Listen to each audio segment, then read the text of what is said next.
জীবনে আমাদের অনেক কষ্ট, অনেক দুঃখ, অনেক আফসোস, অনেক আপত্তি আপনার আমার জীবনের মধ্যে বয়ে যাচ্ছে। চিন্তা মাথায়, মনের মধ্যে দুঃখ, কত কষ্ট, কত চিন্তা। বলুন তো, চিন্তা করে করে এই পর্যন্ত কোনো লাভ কি আমাদের হয়েছে? প্রেশার বাড়া ছাড়া আর কোনো লাভ হয় নাই, ঘুম নষ্ট হওয়া ছাড়া কোনো লাভ হয় নাই। বিশ্বের সকল মানুষ মুসলমান নির্দ্বিধায় কষ্টে ছাড়া শান্তিতে ঘুমাতে পারবে, শুধু একটা ট্যাবলেট খেতে হবে, একটা ট্যাবলেট। সেই ট্যাবলেটটার নাম হচ্ছে আল্লাহর শুকরিয়ার ট্যাবলেট, আল্লাহর প্রেমের ট্যাবলেট। কিভাবে? যতই চিন্তা করেন নিজের মনকে বুঝ দিতে হবে। আমি যতই ভাবি না কেন, যা হওয়ার তা হবে, যখন হওয়ার তখন হবে, যেভাবে হওয়ার সেভাবে হবে। এত ভাবনা কিসের? যখন হবে তখন দেখা যাবে। আলহামদুলিল্লাহ আমি অনেক ভালো আছি, আলহামদুলিল্লাহ আমি অনেক ভালো আছি।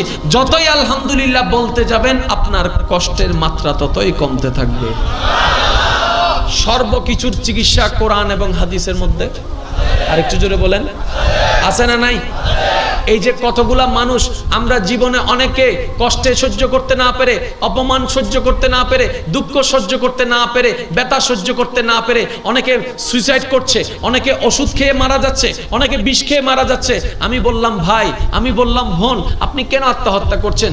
কষ্টের কারণে। আমি বললাম যদিও মাপার কোনো যন্ত্র নেই, তারপরে যদি একটু জিজ্ঞেস করি কষ্টের মাত্রাটা কতটুক হবে 100-তে, বলে যে হবে অন্তত 80, অন্তত 80 পরিমাণ কষ্ট আমার অন্তরে। আমার এখন ব্রেন খারাপ, মেজাজ খারাপ, আমি সুইসাইড করব।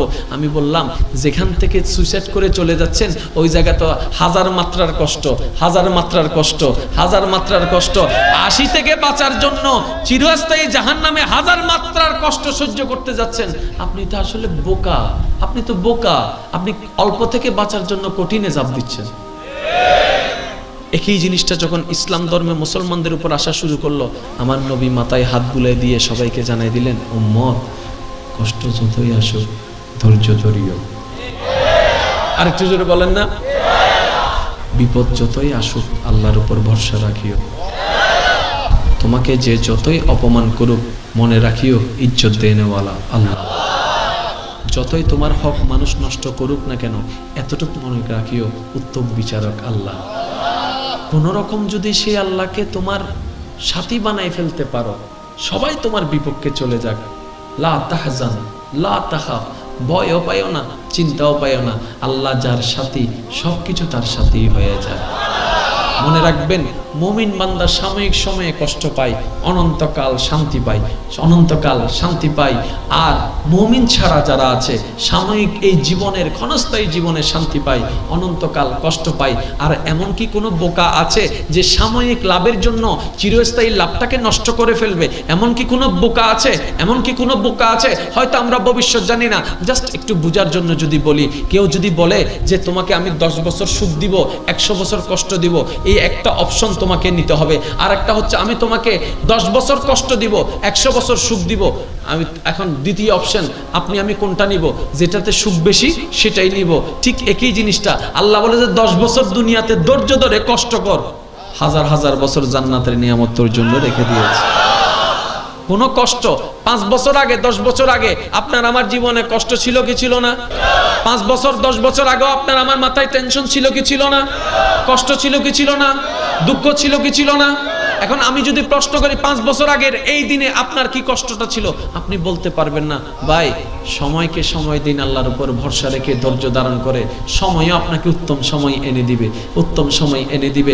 কোনো কিছু চিরস্থায়ী নয়, এমনকি আপনার জীবনের কষ্ট দুঃখটাও চিরস্থায়ী নয়, একদিন চলে যাবে। নদীর পানি বয়ে যায়, সাগরের পানি বয়ে যায়। আল্লাহর রহমতের উপর যে ভরসা করে, আল্লাহর উপর ধৈর্য ধারণ করে যে সাহসের সাথে থাকে, তার উপরে আগুনের তুফান আসুক, তারপরেও বলে যে আগুন আসছে আসুক, আমি আমার মতো সেফলি ভাবে থাকার চেষ্টা করব, কিন্তু বাঁচার চেষ্টাটা আমার শক্তির উপর করব না, আমার মওলার রহমতের বিশ্বাসে করব।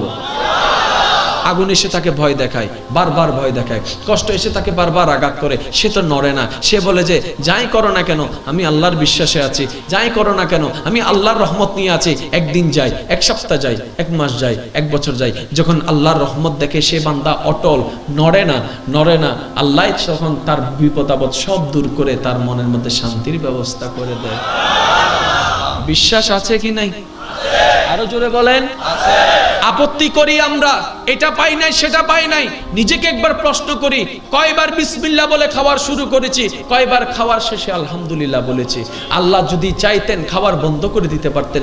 বিসমিল্লাহ না বলার কারণে আল্লাহ খাবার বন্ধ করে নাই, আলহামদুলিল্লাহ না বলার কারণে আল্লাহ পাক প্লেট কেড়ে নেয় নাই, আল্লাহ পাক খাবার বন্ধ করে নাই। ও আল্লাহ, তোমার প্রশংসা করলো না, তারপরে দিয়ে যাচ্ছ।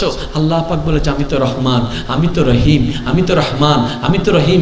বান্দা আমাকে মনে না রাখলো, প্রত্যেকটা সেকেন্ডে আমি আমার বান্দাকে মনে করি। আল্লাহ বেশি কিছু চায় না, আল্লাহ চায় বান্দা আল্লাহকে স্মরণ করুক। যেমনে হোক, নামাজে যখন দাঁড়াই নামাজের মাধ্যমে স্মরণ করি, রোজা যখন রাখি রোজার মাধ্যমে স্মরণ করি, খাবার যখন বিসমিল্লাহ বলে খাই খাবারের বিসমিল্লাহ বলে আল্লাহকে স্মরণ করি, আলহামদুলিল্লাহ যখন বলি আলহামদুলিল্লাহ বলে স্মরণ করি, হাঁটতে গেলাম আল্লাহু আকবার বললাম, বসতে গেলাম সুবহানাল্লাহ বললাম, সর্ব জায়গায় স্মরণ করি। বান্দা যখন স্মরণ করতেই থাকে আল্লাহ স্মরণে তত পড়তেই থাকে, যত আল্লাহ স্মরণে পড়তে থাকে তত রহমতের ছায়ায় আসতে থাকে, যত রহমতের ছায়ায় আসতে থাকে বান্দা তত যোগ্য হতেই থাকে। জীবন একটাই সুযোগ, যদি হেরে যান মনে রাখবেন জীবন একটা যুদ্ধের ময়দান। জীবন একটা, সবাই মিলে বলুন, জীবন একটা।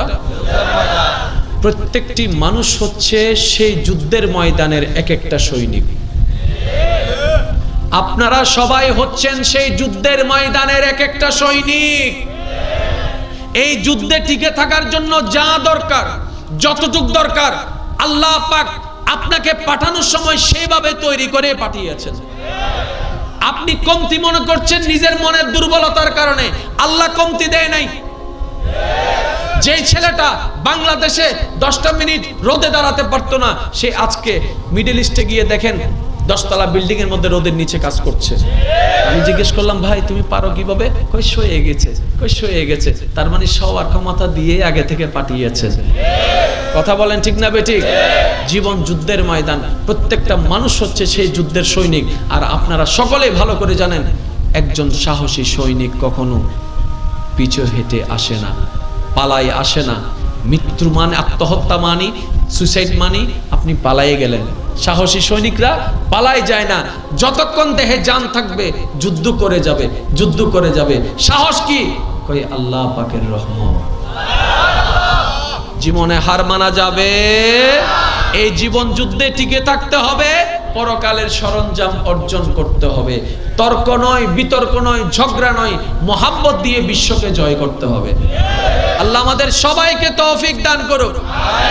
আর একটু জোরে বলতে হবে, আল্লাহ আমাদের সবাইকে বান্দার মতো বান্দা বনার তৌফিক দান করুক, উম্মতের মতো উম্মত বনার তৌফিক দান করুক।